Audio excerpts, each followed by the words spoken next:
Elon Musk is literally working on Neuralink. And yet Republicans don't understand that. They're like, they don't realize. They're like, oh, the government's surveilling us, brother. Yeah, I did say that. That was funny. Oh. But what does it mean if the government shuts down? A government shutdown happens when Congress doesn't pass legislation, either temporarily or more permanently funding the government, and such a measure isn't signed by the president. And the government shutdown would start if Congress doesn't approve this continuing resolution or a permanent spending measure by Friday. When the fiscal year ended September 30th, Congress passed a temporary funding bill to keep the government in operation, and that measure is expiring tonight at midnight. But you might be wondering which government agencies would be affected by this shutdown. Each federal agency has its own plans and its own budgets. They have their own ways of dealing with a shutdown, but basically any government operation deemed non-essential would just simply cease happening. They would stop it. And hundreds of thousands of federal employees' work would be disrupted. Like if you're in a federally funded, publicly funded research lab, for example, and you're no longer getting paid, you might have to abandon your research. Sometimes when you abandon that research completely falls apart. These are some of the many ways in which a full-blown government shutdown would devastate American society in relatively intangible and somewhat invisible ways. Okay?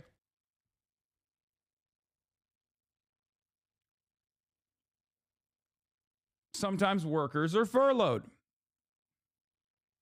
meaning that they keep their jobs but temporarily don't work until the government reopens. Other federal workers may stay on the job, essential workers, but without pay, with the expectation that they will be paid back in full once the government reopens. The conversation around government shutdowns happen fairly frequently because America has a very unique debt ceiling process where there's always a back and forth, a political football, if you will. Okay? The basic rules for who works and who doesn't date back to the early 1980s and haven't been significantly modified since, under a precedent-setting memorandum penned by the president at the time, Ronald Jebediah Reagan, the Antichrist himself. His budget chief, David Stockman, said federal workers are exempted from furloughs if their jobs are national security related or if they perform essential activities that protect life and, of course, more important than life, property. Essential government agencies like the FBI, the Border Patrol, and the Coast Guard will remain open. Transportation Security Administration officers would continue to staff airport checkpoints. The U.S. Postal Service also won't be affected because it is an independent agency, but national parks and monuments would close. Troops would stay at their posts, but many civilian employees and agencies like the Department of Defense would be sent home. Court systems would be affected too, with civil proceedings paused while criminal prosecutions continue. Automated tax collections would stay on track, but the IRS would also stop auditing tax returns. Now, the government shutdown won't affect Social Security checks. Recipients of both Social Security and Medicare would continue to receive their benefits, which are part of the mandatory spending that is not subject to the annual appropriations measures. Doctors and hospitals would also continue to get their Medicare and Medicaid reimbursements, so do not worry about that front. But it's possible that new applications won't be processed. During the government shutdown in 1996, thousands of Medicare applicants were turned away daily. You might be wondering what a continuing resolution is, and that is when Congress is down to the wire on passing measures to fund the federal government, the term CR often comes up. It is a temporary spending bill that lets the federal government stay open and operational before Congress and the president have approved a more permanent appropriation. A clean CR is essentially a bill that extends existing appropriations at the same levels as the prior fiscal year, which was the original clean CR bill that was put up that Elon Musk and Donald Trump had issues with, apparently. Elon Musk especially had issues with it.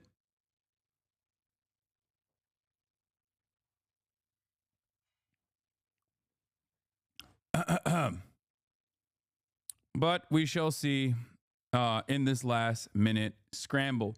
AOC was saying on Majority Report that this is happening over the debt ceiling now because Trump's tax cuts are up for renewal next year, which will increase the deficit. Republicans, Elon, are getting ahead of it. Yes, I suspect that a big part of this is because Donald Trump wants to make the tax cuts permanent, the ones that were supposed to be sunsetting, specifically for middle class and poorer Americans. And he won't just do that on its own. He's not going to use that as a standalone to be like, oh, yeah, we're going to also make the tax cuts for the working class permanent. He will most likely use that as an opportunity to say, we're making those tax cuts permanent while also offering additional tax cuts to corporations. There's an idea about there's an initiative to lower the already incredibly low corporate tax rate down to 15%. So this is most likely a measure to make sure that there are no hurdles in front of Donald Trump, at least up until the midterm elections. This is why Donald Trump has come back and claimed that he wants to push this new bill. He wants to push a bill that is close to the clean continued resolution. That actually isn't the same at all. They took a bunch of those. They took a bunch of funding initiatives out of that, and are forcing them to be standalone bills. But also, funding for child cancer research, things of that nature. But also, perhaps most importantly, they want to increase the debt limit, the debt ceiling, until January 2027.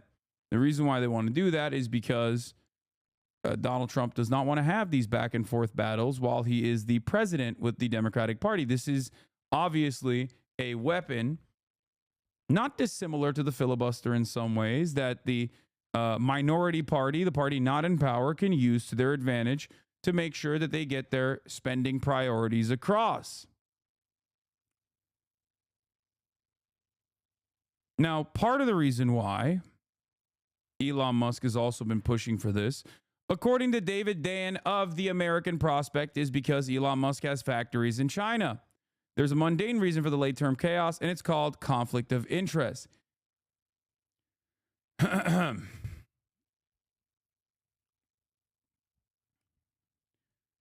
David says this is the first scandal of the second Trump term, and take a long look because it's going to look like all the other scandals. A conflict of interest among his impossibly wealthy advisors and aides, or for Trump himself, seeping over into policy. The measure at issue is known as the outbound investment provision.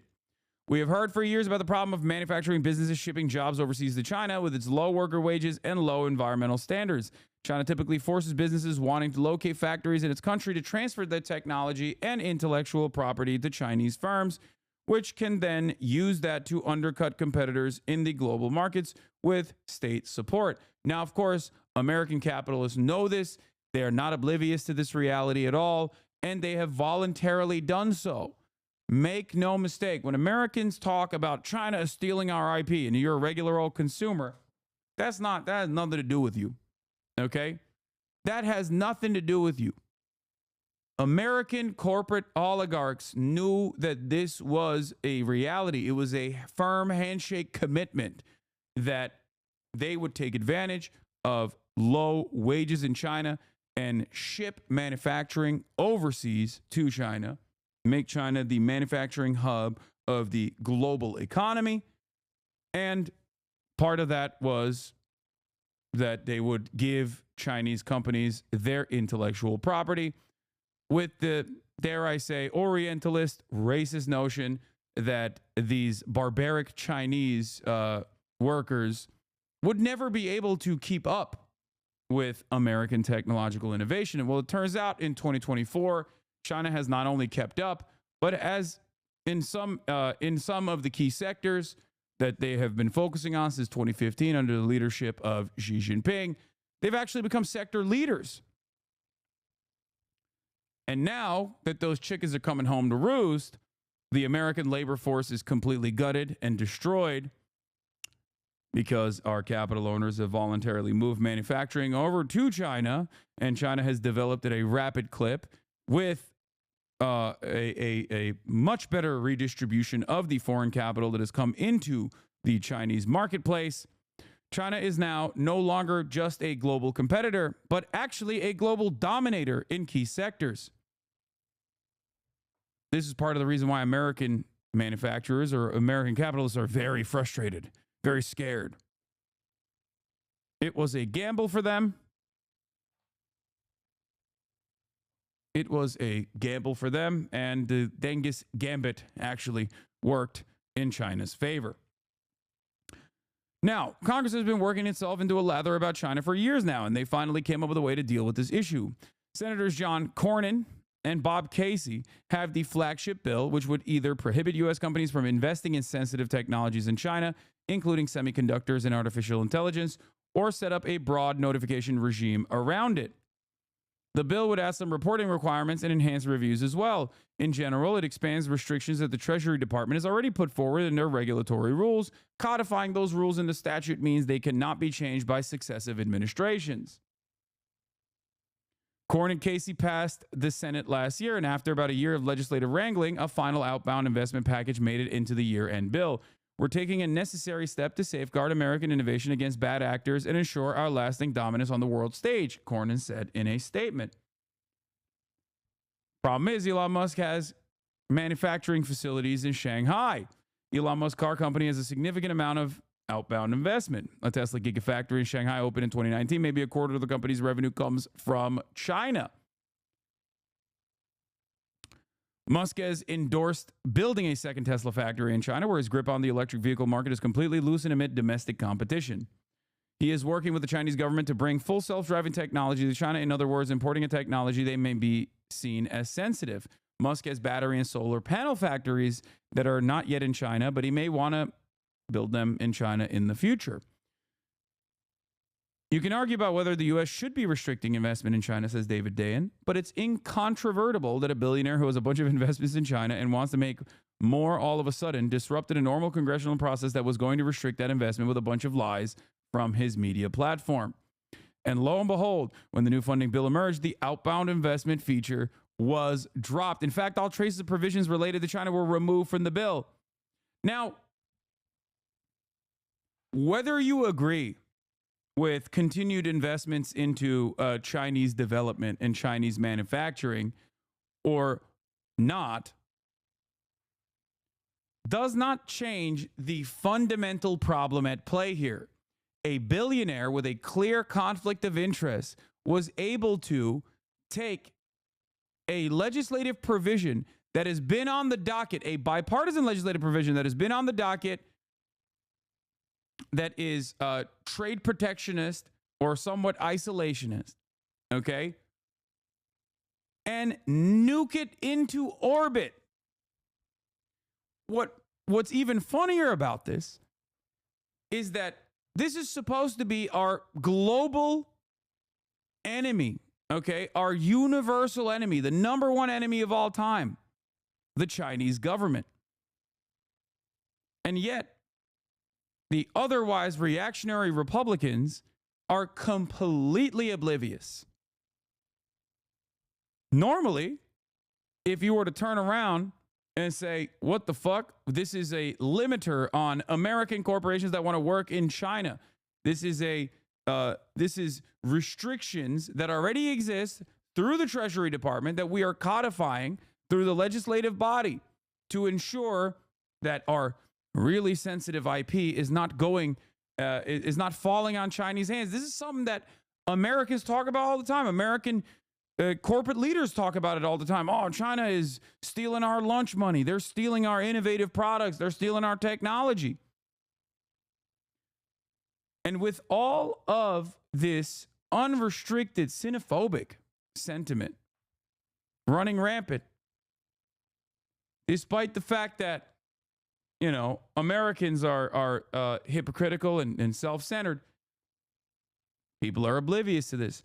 And it's actually the same dynamic that I've talked about quite a bit with respect to who's a good billionaire and who's a bad billionaire. Now, I have a principled stance on this. I don't think that any billionaire is quote unquote good. I don't think anyone is good or bad. They're just operating on self-interest under a capitalist system. And the reality that billionaires even exist is a significant failure of policy, in my assessment. Okay? Having said that, however, Republicans don't understand the world in that way. And neither do Democrats, really. Liberal Democrats and liberal Republicans both have a different partisan approach. They think some billionaires are bad and scary, and some billionaires are good and champions of the people. Now, I wouldn't even say that the Democratic Party is so on board with like good billionaires and bad billionaires to the same degree that the Republicans are.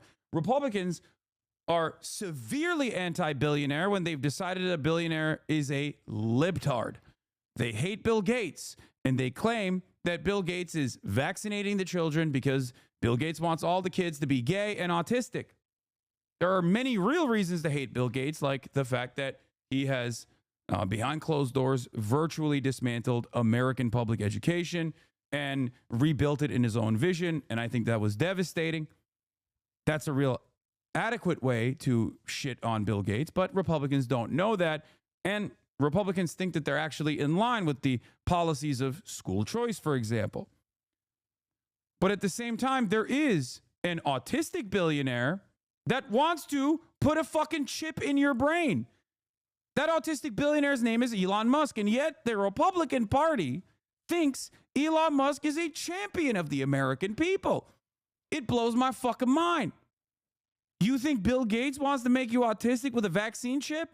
Elon Musk is literally working on Neuralink, and yet Republicans don't understand that. They're like, they don't realize. They're like, oh, the government's surveilling us, brother.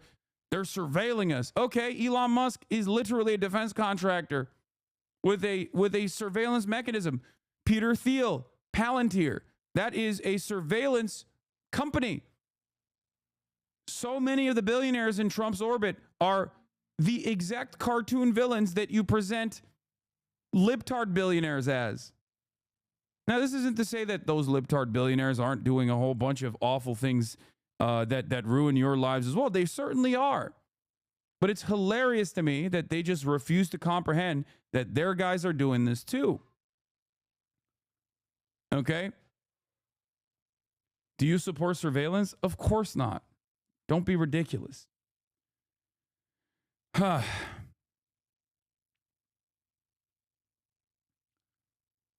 Anyway, so that's the Elon Musk part of this equation that I wanted to briefly touch on. So on the one hand, the major point of contention here is obviously to eviscerate the debt limit until 2027, the January 2027, so that Donald Trump can do whatever the fuck he wants to without any sort of setbacks that the Republicans, or not the Republicans, that the Democrats can use to their advantage when Trump becomes the president. But there's also other provisions that were taken out of this bill, specifically so that Elon Musk can continue working unrestricted in China, continue operating in China. Just so people understand. So, that's what a government shutdown is. Now, you might be wondering, okay, what is the debt ceiling? Well, let's do that too.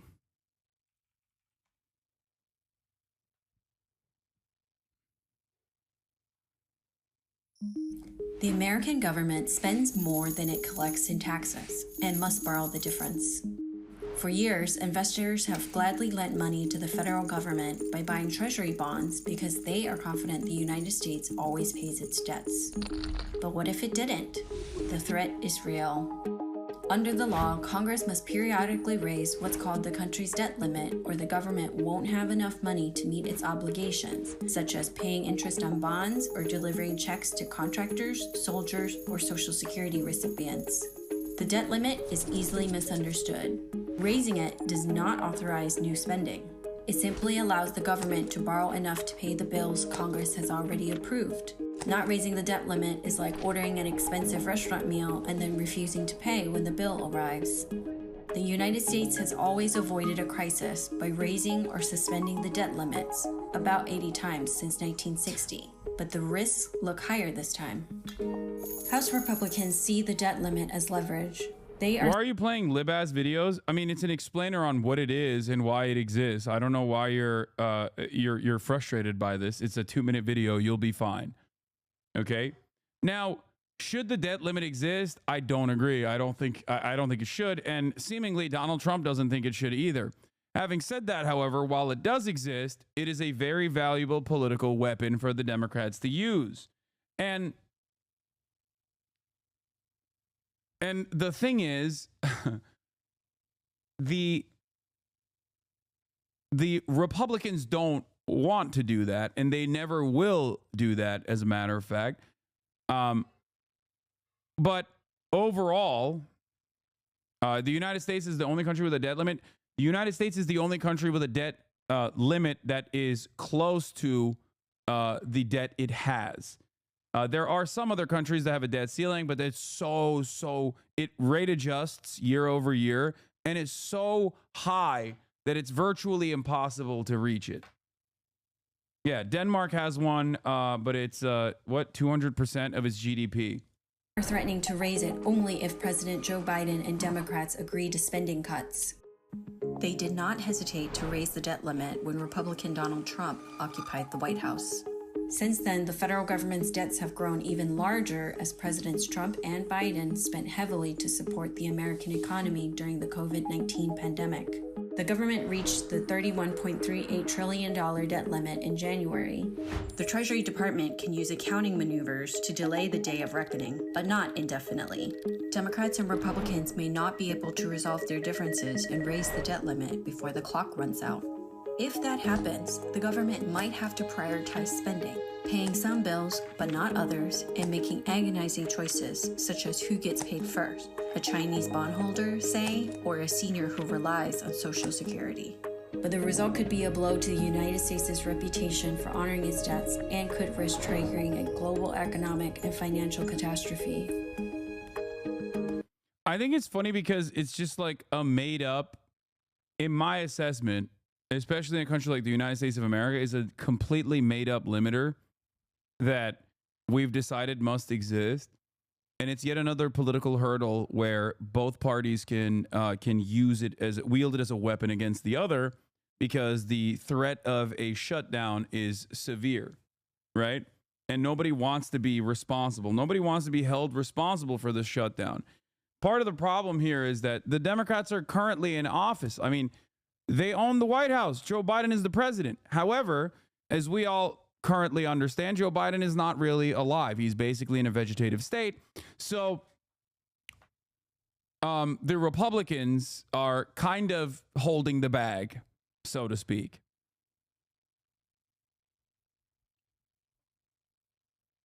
So this is a politically tumultuous moment for them, because they are left as the singular sole responsible party for everything bad that happens.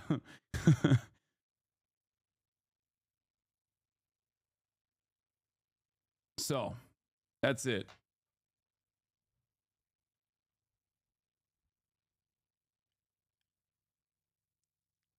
It's like a self-inflicted wound that Republicans squeeze every time they need something. Yeah.